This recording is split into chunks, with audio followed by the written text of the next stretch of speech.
Hello everyone, welcome to Google Sheet Pro. Today we are diving into how to use the split formula in Google Sheets.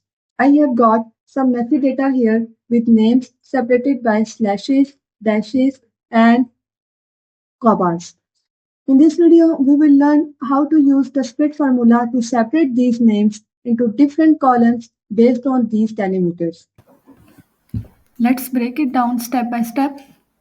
First, we will enter the formula.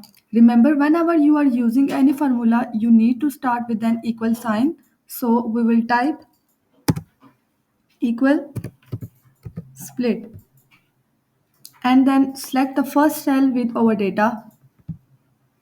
Next, we will specify the delimiters we want to use, such as slashes, commas, or dashes. For example, we might use slash, comma, and dash as our delimiters.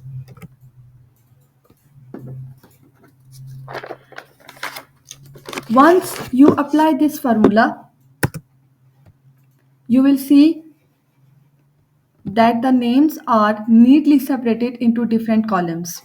To apply this to the rest of your data, simply drag the formula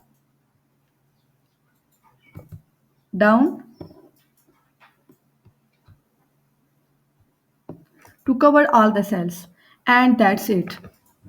So you have successfully used the split formula to clean up and organize your data. I hope this was helpful. If you like this video, please like, share, and comment. Don't forget to subscribe and press the bell icon to stay updated with more tutorials.